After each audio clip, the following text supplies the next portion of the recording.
Fort হচ্ছে Allahabad fort, যেটা হচ্ছে সম্রাট আকবর বানিয়ে 1583 খ্রিস্টাব্দে এই ফোর্টটা তৈরি করেছিলেন আকবর। তো সেই মানে কয়েকশো বছরের পুরনো সেই ফোর্ট হচ্ছে, ফোর্টের সামনে হচ্ছে আমরা দাঁড়িয়ে রয়েছি, দেখতে পাচ্ছেন মানে অসাধারণ বড় বড়, মানে সে চোখে না দেখলে বিশ্বাস হবে না।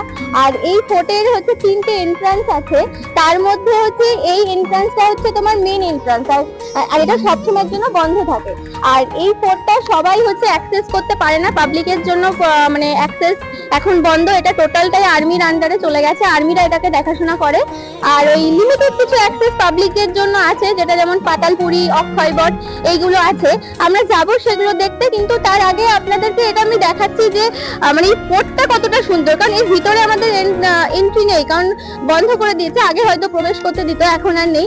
দেখতে পাচ্ছেন এই যে বারান্দার এই নিচে দেখুন এই যে এই জিনিসগুলো আছে, মানে প্রতিরক্ষার জন্য সেই সময় হয়তো এইগুলোকে ইউজ করা হতো, এখন অনেকটাই সব ভেঙে নষ্ট হয়ে গেছে। দারুণ, মানে কয়েকশো বছরের ইতিহাসের সাক্ষী এই হচ্ছে আমরা রইলাম, মানে হাত দিয়েও একটা যেন তৃপ্তির ব্যাপার।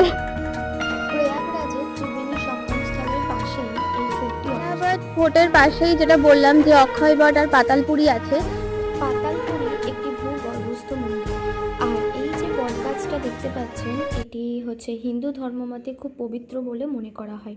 আর এই ফোর্ট সম্পর্কে আরও কিছু আপনাদেরকে বলবো যে মোগলদের পরে এই ফোর্টটি মারাঠারা অধিগ্রহণ করেছিল। তারপর 1765 খ্রিস্টাব্দে বক্সারের যুদ্ধের পর ইস্ট ইন্ডিয়া কোম্পানি এটিকে অধিগ্রহণ করেছিল। আর বর্তমানে তো বললাম যে এটা আর্মিদের আন্ডারে। আর এই যে এটা দেখতে পাচ্ছেন, সেই সময় হয়তো যুদ্ধের সময় গোলা বারুদ ছাড়ার জন্য এটিকে ব্যবহার করত। আর আরেকটা কথা বলবো, যদি ভিডিওটি ভালো লাগে অবশ্যই সাবস্ক্রাইব করবেন, আমার চ্যানেলটিকে পাশে থাকবেন। আর যারা প্রয়াগরাজ ঘুরতে যেতে চান অবশ্যই এই ফোর্টটি দেখে আসবেন।